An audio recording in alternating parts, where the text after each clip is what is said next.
হযরতে সুলাইমান বিরাট বড় রাজ দরবারে বসা। এমন সময় একটা যুবক তার রাজ দরবারে বসা ছিল, সুদর্শন দেখতে। ইমাম আহমদ ইবনে হাম্বল কিতাবুজ জুহুদের মধ্যে তিনি লেখেন, ওই যুবক দেখে হযরত সুলাইমান আলাইহিস সালামের রাজ দরবারে যুবক বসা।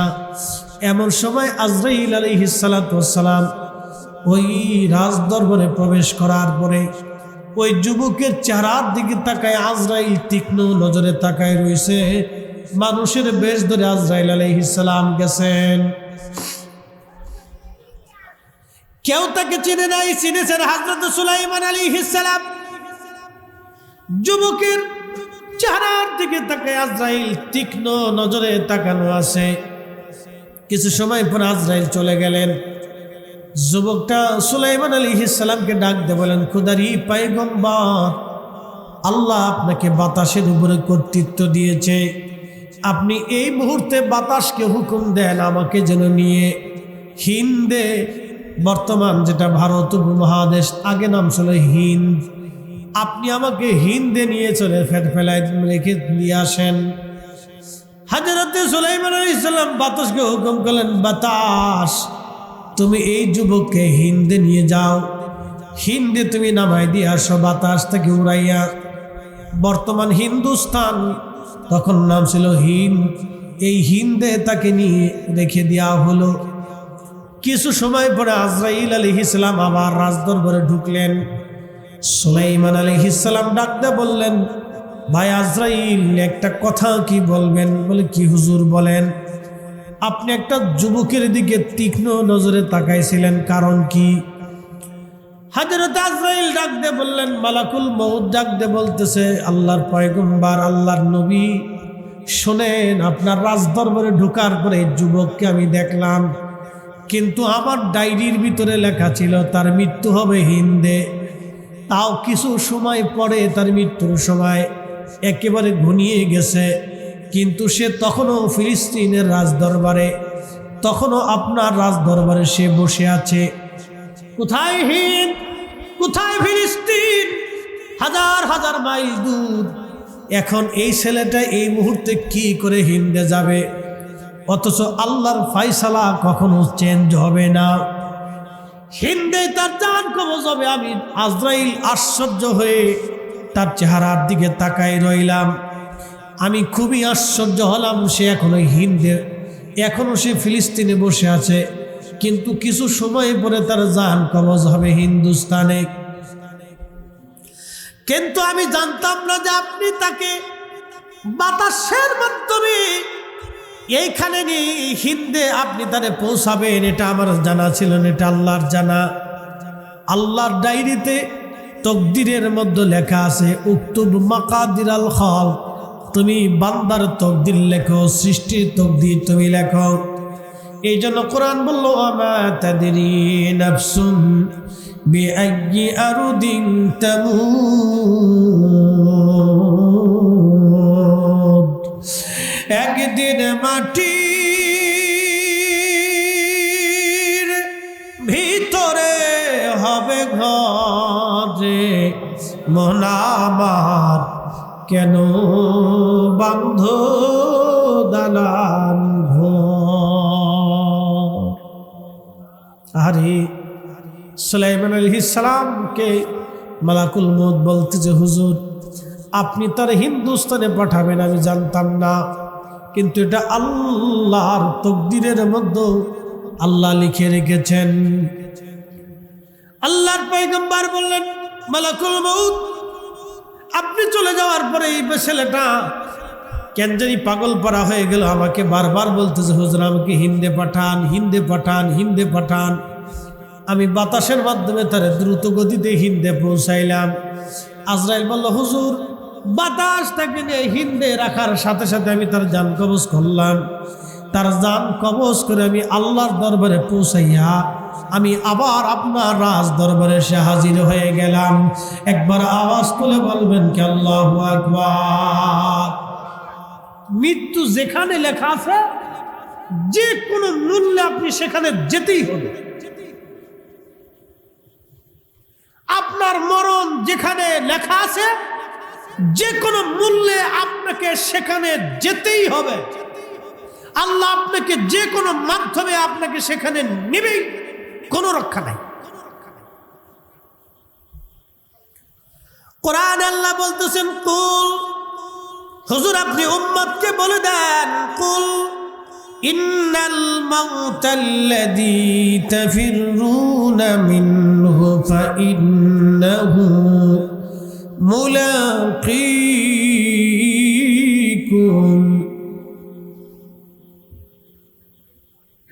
হুজুর আপনি বলে দেন, মানুষ মৃত্যু থেকে পালায়, মরণ থেকে বাঁচার জন্য সবাই চেষ্টা করে, কেউ মরতে চায় না। মরণ থেকে সবাই পালানোর চেষ্টা করে। অসুস্থ হলে বাংলাদেশের ডাক্তারের যদি কাজ না হয়, ইন্ডিয়ার ডাক্তার দেখানোর জন্য চলে যায়। তাতেও যদি না হয় সিঙ্গাপুরে চলে যায়। তাতেও যদি না হয় তাহলে আমেরিকা চলে যায়, লন্ডন চলে যায়, বড় বড় বিজ্ঞ বিজ্ঞ ডাক্তার দেখানোর জন্য। আচ্ছা বলেন তো, যারা বড় বড় চিকিৎসা বিজ্ঞানে নোবেল জয় করলো, তারাও কি দুনিয়াতে বেঁচে আছে? তারা কি একসময় বেঁচে থাকবে না? তারাও মারা যাবে। পৃথিবীর সবচেয়ে বড় ডাক্তার যিনি ছিলেন তার নাম ইবনে সিনা। মুসলিম একজন ডাক্তার, শুনবেন, তিনি অনেক বড় পরহেজগার ছিলেন। পুরুষ ডাক্তার রোগী আসলে উনি সরাসরি দেখতেন, কিন্তু কোনো মহিলা রোগী আসলে উনি সরাসরি কোনো নারীর চেহারা দেখতেন না, কোনো নারীর হাত ধরতেন না। উনি নারীকে পর্দার আড়ালে বসাইয়া সুতা ধরাই দিতেন। ওই মহিলার হাতে সুতা দিতেন, নিজে সুতা ধরতেন। সুতা টেনে টেনে টেনে টেনে ইবনে সিনা রোগ নির্ণয় করতেন। এত বড় চিকিৎসা বিজ্ঞানী হওয়ার পরেও তিনি বেঁচে থাকতে পারেন নাই। মৃত্যু থেকে পালানোর কোনো রাস্তা নাই। আমি আল্লাহ তোমার উপরে খুশি। ফাদখুলি ফি ইবাদি ওয়াদখুলি জান্নাতি। তুমি আমার নিয়ামত প্রাপ্ত বান্দাদের সাথে আমার জান্নাতে আসো। আমার ওলিরা যে জান্নাতে, তুমি সেই জান্নাতে আসো। এই জন্য ওলিরার ইন্তেকালের পরে তাদের কবর জান্নাতের বাগান হয়ে যায়, রওজাতুম মিন রিয়াজিল জান্নাহ হয়। তাদের কবরকে আল্লাহ রওজা বানায় দেয়, রওজা বানায় দেয়। আরে আমার নবীর গোলামীর জন্য যদি উম্মতের কবর রওজা হতে পারে, আর আমার দেশের বুকে হাত বেঁধে নামাজ পড়ে এক মুসলমান আছে, আল্লাহ মুনাফিক আছে, ওরা ওয়াজ করে, কয় নবীর কবরকে কবর বলতে হবে, রওজা বলা হারাম। যারা রসুলের কবর মুবারক রওজা মুবারককে রওজা বলতে চায় না, রওজা মনে করে না, তারা মূলত আল্লাহর কোরআন মানে না। কি কথা কন না কেন, ঠিক কিনা? এগুলি সব শয়তানের সেলা। সচ্চে মুসলমান ওরা, নামে মুসলমান, ইমানদারের ইমান নিয়ে করছে যারা খেলা, ওরাই তো আসলেই এজিদেরই চেলা।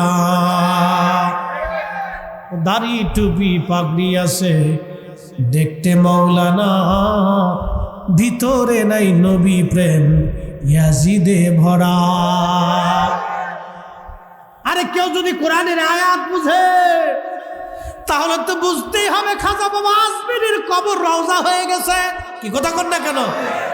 কেউ যদি কোরআনের আয়াত বুঝে, নফসে মুতমাইন্নার আয়াত যদি বুঝে, ইরজিই ইলা রাব্বিকি রাদিয়াতাম মারদিয়া, তুমি আল্লাহর সন্তুষ্টির দিকে আসো। আহা, মুজাদ্দিদ আল ফেসানির কবর আল্লাহ রওজা বানাই দিলেন। খাজা বাহাউদ্দিন নকশবন্দ বুখারীর কবর রওজা হয়ে গেল। হুজুর গাউসে পাক মহিউদ্দিন আব্দুল কাদের জিলানীর কবর রওজা হয়ে গেল। আল্লাহর ওলি সাহাবা ইকরামের কবর আল্লাহ রওজা বানাই দিল। একবার জোরে বলা যাবে কি মারহাবা? আরে নবীর কদমের গোলামীর জন্য যদি নবীর গোলামের কবর রওজা হয়, তাহলে মনিবের কবর কি হতে পারে? কানার ঘরের কানা। কোরআন পড়ে কিন্তু কোরআনের হাকিকত বুঝে না, ঠিক কিনা? এই জন্য সুন্নি আহলে সুন্নাত ওয়াল জামাত ছাড়া কোনো মা অলির জন্ম দিতে পারে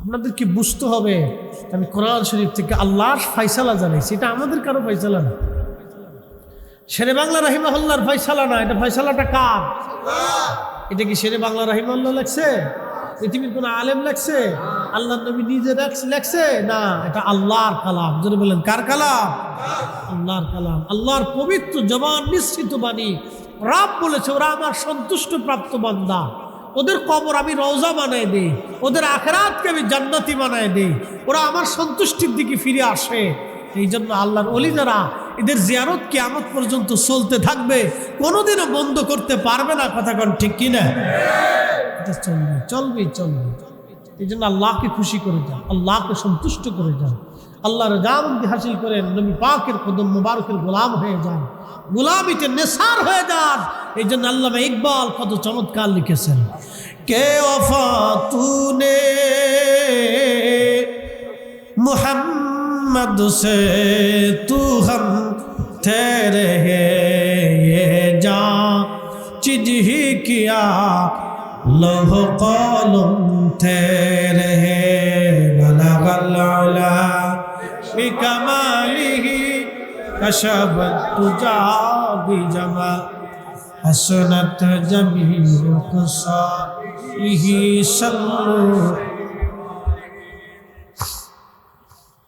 বন্ধু আমার হাটহাজারীর মুসলমান খুবই মনোযোগ দিয়ে শুনবেন আমি কোরআন শরীফ থেকে একটা আয়াতের মর্ম বুঝাইলাম আহা যখন জিব্রাইল আজরাইল আলাইহিস সালাম আসে আল্লাহর হাবিব বললেন মায়ের কোলের ভিতরে দুগ্ধ পান করতে করতে দোলনায় দুলতে দুলতে মার কোলের মধ্যে সন্তান যেমন ঘুমায় পড়ে ইমানদারদের মৃত্যুটা ওই রকম হয়ে যাবে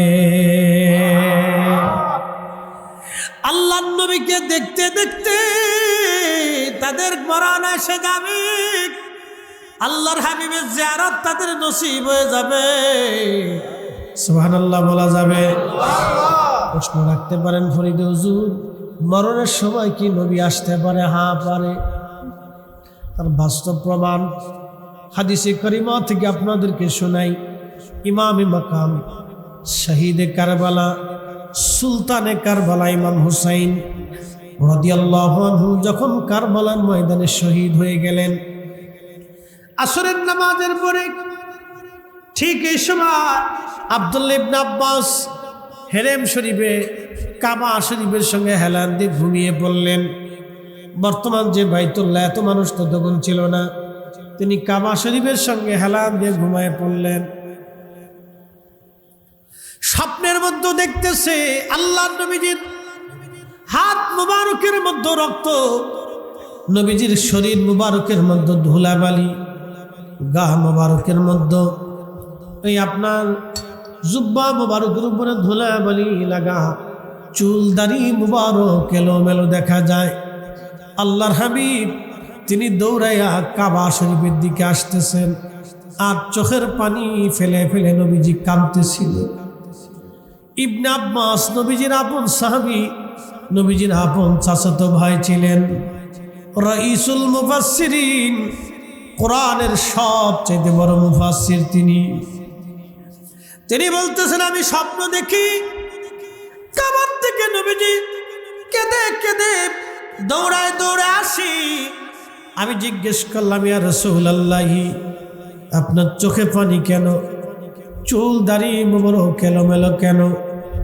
আপনার গা মুবারকের মধ্যে ধুলাবালি লেগে আছে কেন হুজুর এইভাবে দৌড়ায় দৌড়ায় কেঁদে কেঁদে আসতেছেন কেন আমি ইবনে আব্বাস তো আপনাকে জীবনে কোনোদিন এরকম দেখি নাই আপনি কেন এইভাবে কাঁদতেছেন আল্লাহর হাবিব কেঁদে কেঁদে বলে ইবনে আব্বাস মক্কাতুল মুকাররমায় খবর দাও আমার হুসাইন আর দুনিয়াতে নাই আমি আমার হুসাইনের শাহাদাতের সময় আমি আমার হুসাইনের পাশে ছিলাম আমি আমার হুসাইনের রক্তগুলি নিয়ে হুসাইনের সাথীদের রক্ত নিয়ে আল্লাহর আদালতে যাচ্ছি একবার জোরে বলা যাবে কি আল্লাহু আকবার চিৎকার মেরে বলবেন কি ইয়া রাসূলুল্লাহ তাহলে আশেকের ইন্তেকালের সময় নবী আশেকি আসে না?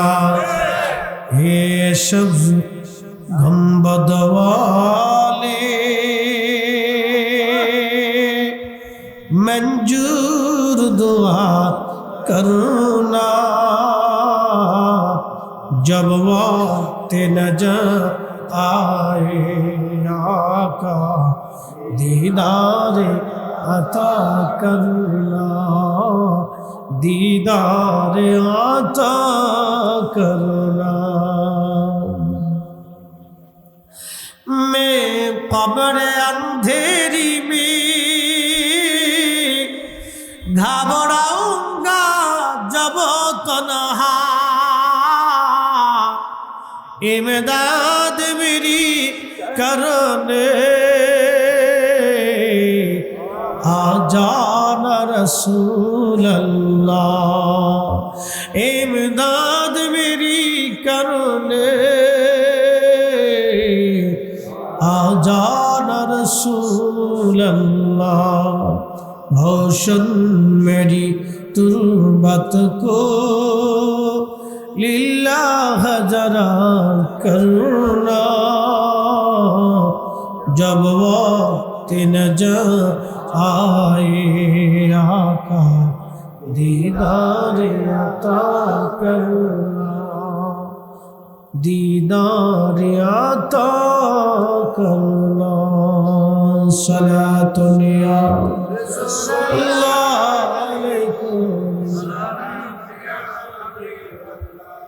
अल्लाहुम्मा सल्ली अला सय्यिदिना व अला सय्यिदिना मौलाना। বন্ধুগণ, জান কবজ হয়ে গেল। পাপিষ্ঠদের রূহ, খবিশদের রূহগুলি নিয়ে যাওয়ার সময় ফেরেশতারা জাহান্নামের কাপড় দিয়ে পেঁচিয়ে যখন নিয়ে যায়, তামাম সৃষ্টিতে দুর্গন্ধ ছড়ায় যায়। ফেরেশতারা ডাক দেখায়, আজরাইল, এই খবিশ আত্মাটা কার? সারা আসমানে গন্ধ ছড়ায় গেছে। খবিশটাকে বলে অমুকের বেটা।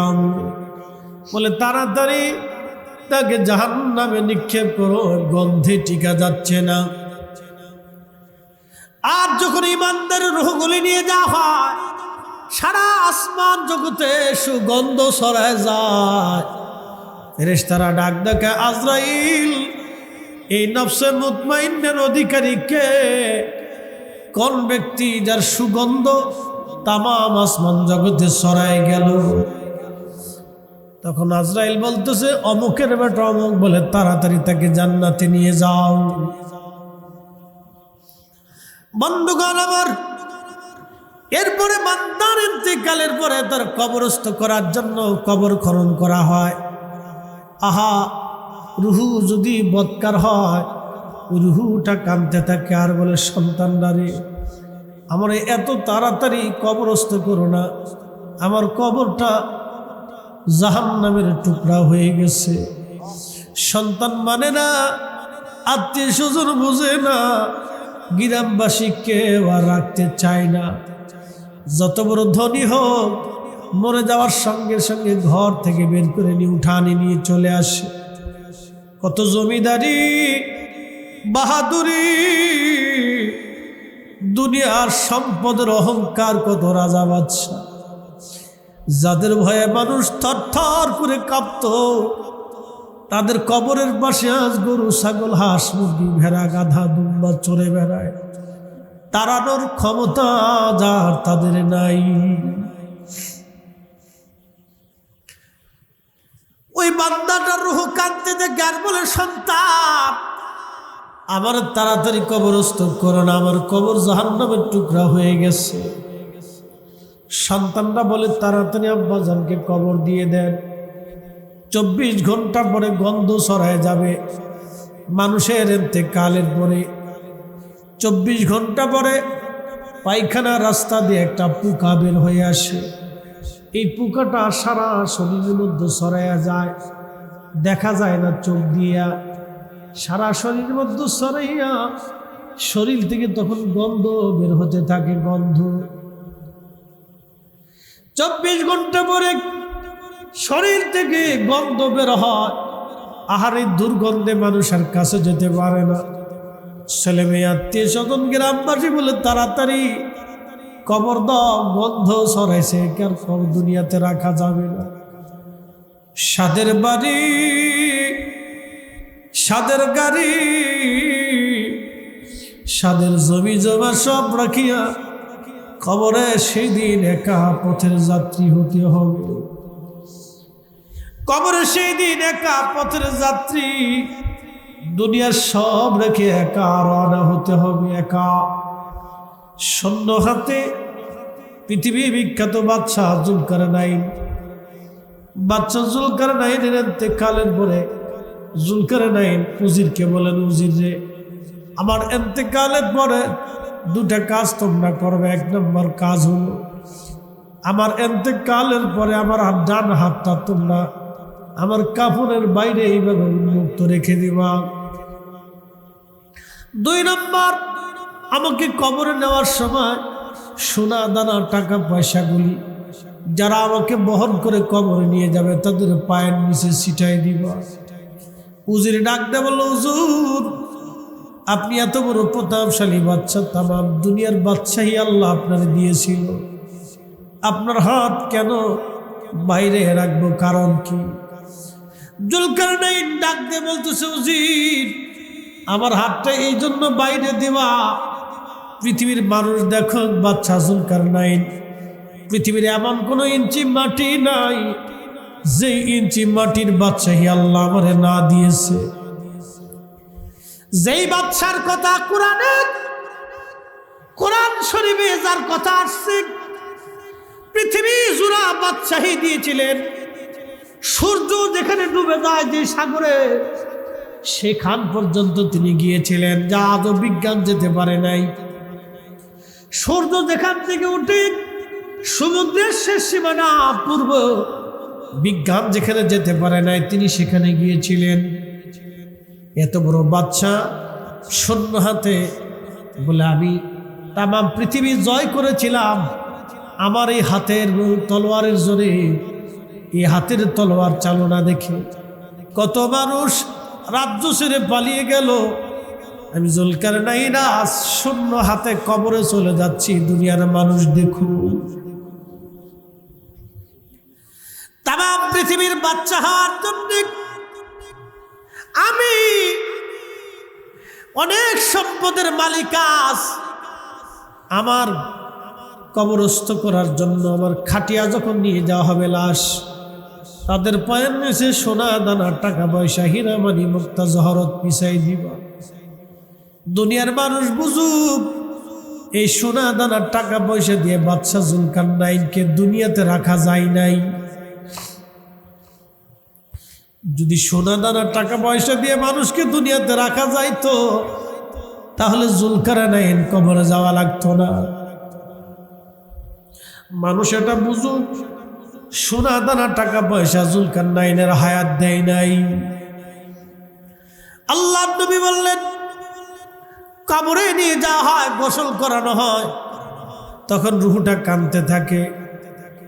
দেখবেন যখন গোসল করা হয় আলতো আলতো ভাবে তার শরীর মেসেজ করে ধুতে হয়, জোরে চাপ দেওয়া তার নিষেধ। ধীরে ধীরে ধীরে ধীরে তার গোসল করানোর নিয়ম। পানি ঠান্ডা দিতে হয় না, কুসুম কুসুম গরম পানি দিতে হয়। কুসুম কুসুম গরম পানি দিয়ে তার গোসল করানো হয়, বড়ই পাতা দেওয়া হয়। আহা, পৃথিবীর বড় বড় রাজা বাদশারা চলে গেল, তাদের কবরের চিহ্ন অনেকের হারিয়ে গেছে, কবরের মাটি পর্যন্ত হারিয়ে গেছে। তাদের রাজত্বর সীমানা আজ দুনিয়াতে নাই রে। তাদের সম্পদের অহংকার আজকে দুনিয়ায় নেই, সৈন্য সামন্ত তাদের বাঁচায় রাখতে পারে নাই। মানুষ আমরা বেহুশ, সবাইকে আল্লাহর দরবারে চলে যেতে হবে। আল্লাহ বলেন, ইন্না নিশ্চয় লিল্লাহি, আমরা আল্লাহর জন্য, ওয়া ইন্না ইলাইহি রাজিউন, আমরা আল্লাহর দিকে সবাই ফিরে চলে যাব। আল্লাহর কাছে সবাই ফিরে চলে যাব।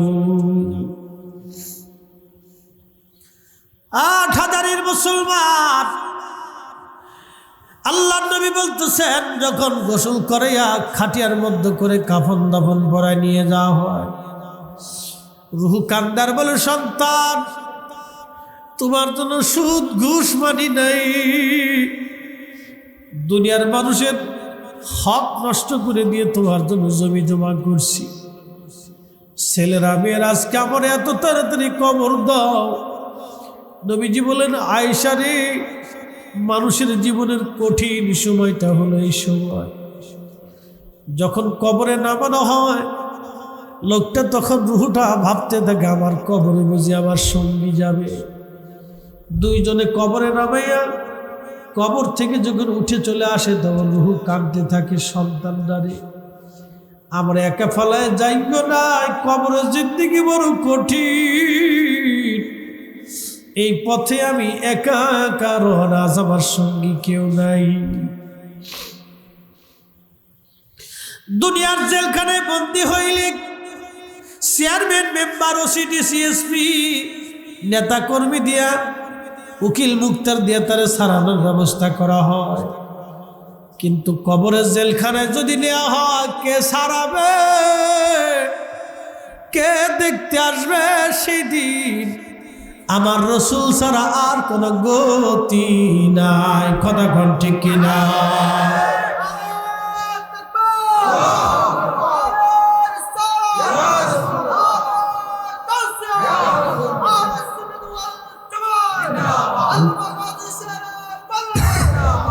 উপায় নাই রে, উপায় নাই রে, উপায় নাই। আমার প্রিয় মুর্শিদ মাঝে মধ্যে গাইতেন, উপায় নাই রে, উপায় নাই রে, উপায় নাই।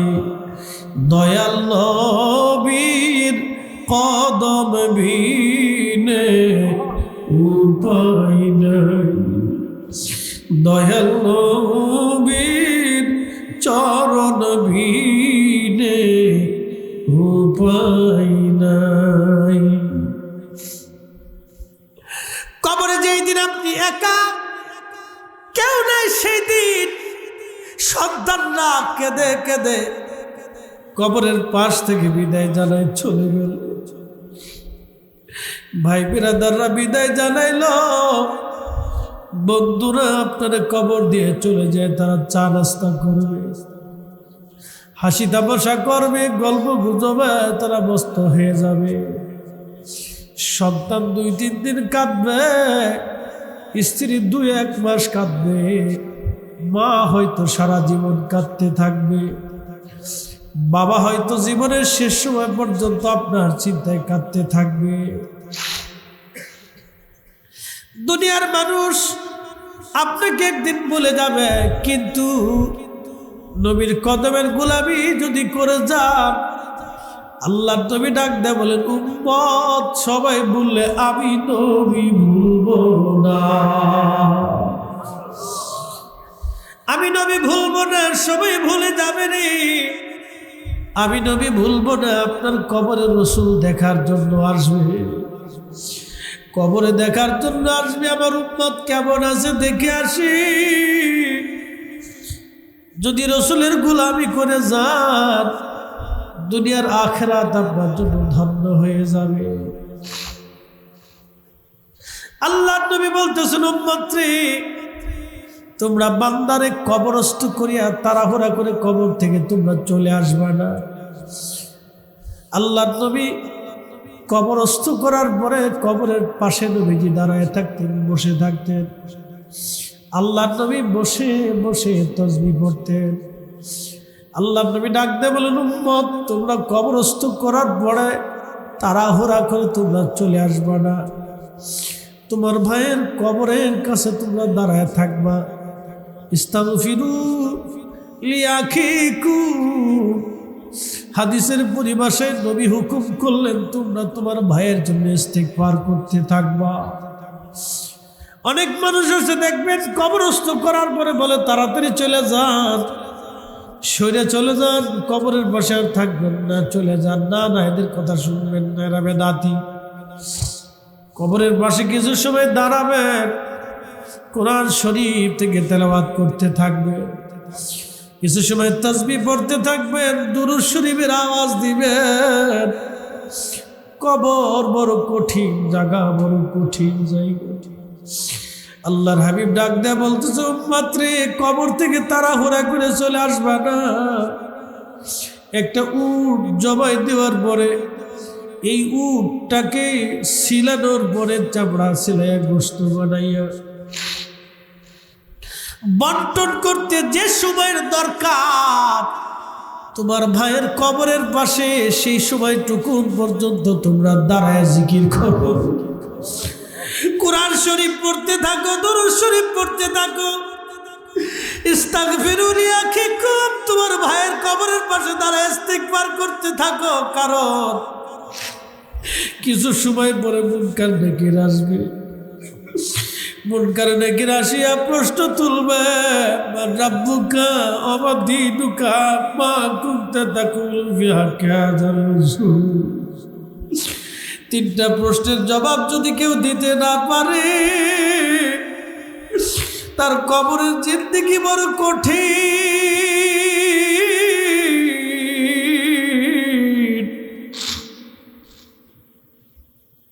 তার আখিরাতের জিন্দেগি বড় কঠিন।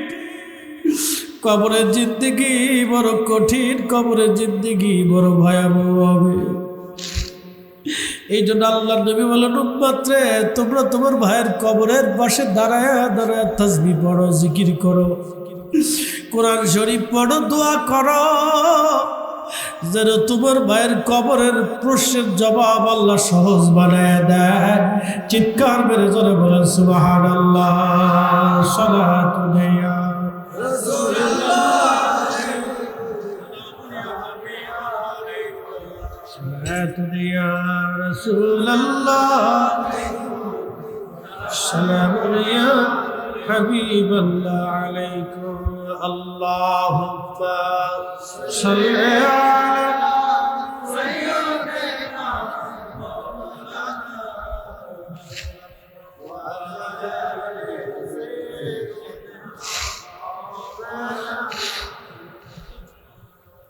जिंदगी तोर जाने फाकी दिया रे सुनारा दो, जिंदगी तोर जाए फाकी दिया। ओ आदाबरी पाग धरिया किसी दारी दद्दवासे गुटा चारी समझारी गिया से कुरियारे सुनाना दो, जिंदगी तो जाए फाकी दिया। अल्लाहुम्मा सल्ली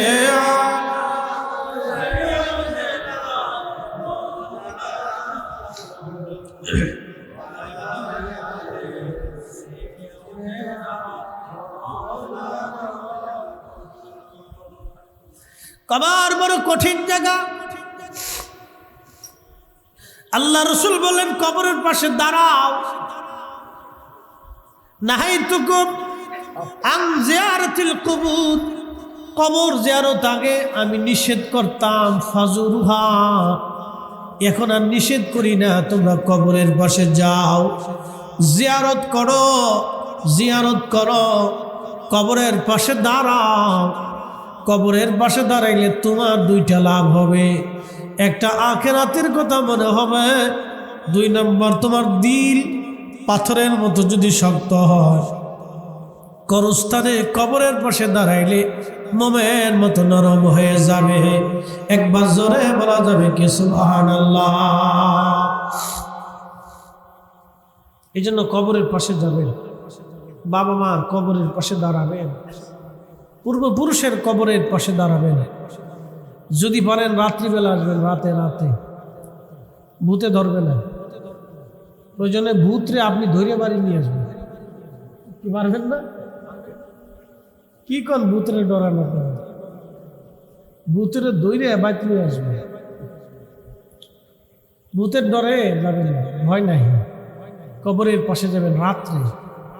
আল্লাহ রসুলের আদত ছিল, যদি কোনোদিন মদিনাতে যান দেখবেন আল্লাহর হাবিব যেখানে ঘুমায়, রওজা শরীফ এখানেই ছিল নবীজির হুজরা মোবারক।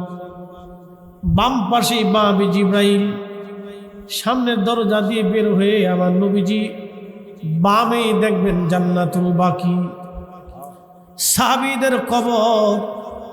আহা, নবীজি তাহাজ্জুদের সময় হেঁটে হেঁটে চলে যাইতেন। আম্মাদের আয়েশা বলেন, আমি বিছনাতে হাত দিয়ে দেখি নবী নাই। চিন্তা করলাম রসুল বুঝি অন্য কোনো বিবির ঘরে গেলেন কিনা। কারণ মেয়েদের আদত, মেয়েদের একটা অভ্যাস আছে, কারো স্ত্রী যদি দুইজন হয় তাহলে এক স্ত্রী সন্দেহ করে ওই বিবিরই মনে হয় টাকা পয়সা বেশি দেয়, আর ওইজন সন্দেহ করে এরে বুঝি পয়সা করি কাপড় চোপড় বেশি দেয়। দেখবেন এই কারণে ঘরের মধ্যে আর সুখ পাওয়া যায় না।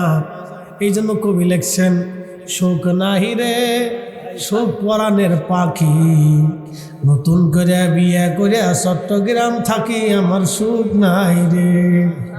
বুঝছেন? দুই বোঝার আছে, তার কবলে আর কোনো সুখ বাংলাদেশে অন্তত নাই। সৌদি আরবে আছে কিনা জানি না। তো সৌদি আরবের একটা গল্প আমাদের আল্লামা সাহেব মারহুম শহীদ নুরুল ইসলাম ফারুকী সাহেব রহিমাহুল্লাহ, তিনি একটা গল্প বলছিলেন। আল্লাহ ওনার জান্নাতের আলামা কান্দ মাফ করে দিক। এই মানুষের সুন্নি জামাতের ঐক্যের জন্য বেচারা সারা জীবন চেষ্টা করছে। আজকে কিন্তু সবাই ঐক্য হয়ে গেছে। আজকে কিন্তু সবাই কি হয়েছে? সবাই ঐক্য হয়ে গেছে। আপনি জানেন না, বাংলাদেশের কোনো পীর মাসে উনি একদিন গল্প করতেছে এক ওয়াজে, তখন উনি সৌদি আরবে চাকরি করেন। এক বাঙালি আর এক সৌদিয়ান দুজনে পিটাপিটি করতেছে, মারামারি করতেছে। তো বাঙালি কিছু বাঙালিরা তো খালি হাতে মারামারি করতে পারে, বাঙালিদের অভ্যাস। এরা খালি হাতে পিটাপিটি করতে পারে, এরা কিছু না কিছু না পেলে পায়ের জুতা ডাউলি পান। দেখলেন না মসজিদের ভিতরে কেমন গুতাগুতি চলতেছে? পুরে বাপরে বাপ! বাইতুল মুকাররম মসজিদ, আল্লাহর ঘর, জুতা দিয়ে, তারপরে যে জুতা রাখার যে বাক্স, হেতা দিয়ে যে যারে পারতেছি হেরে মারতেছি। যে মসজিদ, ওরা মনেই নাই। ছি ছি ছি ছি, কতটা নিকৃষ্ট! ভুলেই গেছে যে এটা আল্লাহর ঘর, মসজিদ। এগুলো কিয়ামতের আলামত, কিয়ামতের আলামত। মতানৈক্য হতে পারে, তার জন্য কি মসজিদে মারামারি করবে? এটা কথা হলো না। মনোযোগ দিয়ে হযরতে ফারুকী সাহেব বলতেছেন যে বাঙালি আর সৌদিয়ান দুইজনে ফিডে করতেছে। তো বাঙালি কিছু না পাইয়া পায়ের জুতা খুলে ফিডাইতেছে। যখন বাঙালি পায়ের জুতা খুলে ফিডে, তখন সৌদিয়ান দাঁড়ায় দাঁড়ায় হাসে। ওন আর মারে না, ওন খালি হাসে। ফারুকী সাহেব দৌড়ায় যায় সারাইতেছে। এই সৌদিয়ানরে আরবিয়ানরে জিগায়, এই আরবিয়ানরে জিগে, তুই তোরে যে জুতা দিয়ে ফিডায় তুই হাসস কি? হাসবো না, ও তো কাপুরুষ। বলে কি লেগে কাপুরুষ? কয় শোন, আমার বউ আছে অনেকগুলো, মাঝে মধ্যে আমার বউরা আমার জুতা দিয়ে ফিডায়। তো ও বাঙালি, ও জুতা দিয়ে ফিটাইতেছে, ও তো মহিলা। ও বুঝতেছে এটা তো বেডির মতো, বেডির আমার জুতা দিয়ে ফিটায়, তো ও যে জুতা দিয়ে ফিটায় ও তো কাপুরুষ, ও তো বেডি। বুঝতে পারছেন? যার বউ দুই তিনটে আছে, এর সুখে নাই, বিরাট অসুখে রয়েছে। মানে দুনিয়াতে থাইকেও অসুস্থ, এই বিরাট বড় ফেরার মধ্যে আছে।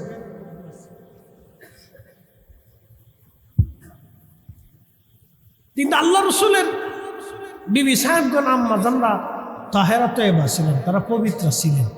একসাথে বলবেন না মারহাবা? কিন্তু নারী সুলভ চিন্তা চেতনা, এটা আল্লাহ প্রদত্ত। ওনাদের আইব ধরা যাবে না। এটা আমাদের জন্য শিক্ষা, এটা আল্লাহ প্রদত্ত। আইব ধরা যাবে না। নারী সুলভ মানবীয় যে একটা গুণ আছে, এই গুণের অধিকারী ওনারা ছিলেন, এটা হতে পারে। তা আম্মাজান হাত দিয়ে দেখেন যে রসুল নাই, তো তিনি চিন্তা করলেন হয়তো অন্য কোনো বিবির ঘরে গেছে।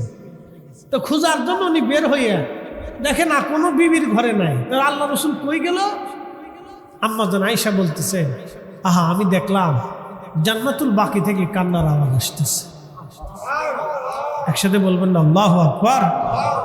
আমার রসুল সেই রাতের আধারে জান্নাতুল বাকির পাশে দাঁড়াইয়া নবী কাঁদতেছে আর দোয়া করতেছে, আল্লাহ আমার উম্মত এখানে ঘুমাই রয়েছে, তুমি তাদেরকে মাফ করে দাও। চিন্তা করতে পারছে, রাত গভীর রজনীতে আল্লাহ নবী জান্নাতুল বাকির পাশে দাঁড়ায় দাঁড়ায় দোয়া করতেছে। প্রিয় উপস্থিতি, বেশি বেশি করে কবরের পাশে যাবেন, যদি সম্ভব হয় রাত্রিবেলা যাবেন, রাতের আধারে শেষ রাত্রে ফজরের সময় যাবেন, অথবা সন্ধ্যা রাত্রে যাবেন। যদি বেশি ভয় হয় তাহলে ফজরের নামাজের সময় আপনি যাবেন, অথবা ফজরের নামাজ পড়ে অন্ধকার অন্ধকার থাকতে থাকতে যাবেন। দাঁড়াবেন নীরব নির্জন নিভৃতে। আপনি কবরের পাশে যখন দাঁড়াবেন দেখবেন আপনার শরীর শীতল হয়ে আসবে, আপনার কাল ঠান্ডা হয়ে যাবে। আল্লাহর কসম করে বলতেছি, আপনি স্তব্ধ হয়ে নীরব দাঁড়িয়ে থাকবেন, দাঁড়াইয়া চিন্তা করবেন এখানে আগামী বাসস্থান আমার জন্য আসবে। ঠিক ওই সময় আপনার শরীর ঠান্ডা হয়ে যাবে, ঠান্ডা হয়ে যাবে, শীতল হয়ে যাবে, আপনার কাল ঠান্ডা হয়ে যাবে। এই জন্য কবরের পাশে দাঁড়াবেন, জিয়ারত করতে যাবেন, মার কবরের পাশে দাঁড়াবেন। বলে হুজুর কবরের পাশে দাঁড়াইলে কি লাভ? বলে দিয়ে যাই, যখন আপনি সালাম দিবেন মায়ের কবরের পাশে দাঁড়ায়, আপনার মা সালামের জবাব দিবে। মা দেখে কিন্তু আপনি দেখেন না, রুহু দেখে, মা দেখে আর খুশি হয়ে বলে আমার করিম আমার জিয়ারতে আসছে। আল্লাহু আকবার, আমার করিম আমার জিয়ারতে আসছে, আমার করিম আমারে ভুলে নাই। বাবার কবরের পাশে যখন দাঁড়াবেন, বাবার রুহুটা কান্দার বলে দেখ আমার করিম আসছে, আমারে ভুলে নাই, আমার করিম আমার জিয়ারত করার জন্য আসছে। তারা দেখে কিন্তু আপনি দেখেন না, আপনার সালাম তারা শুনে কিন্তু আপনি শুনেন না, আপনার কথা তারা শুনে, মুনাজাত শুনে, কিন্তু আপনি তাদের কথা শুনেন না। একদিন মাটি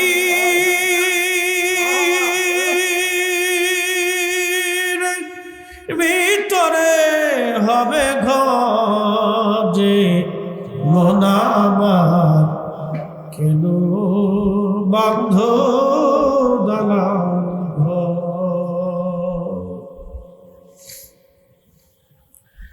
বড় কঠিন জায়গা কবর।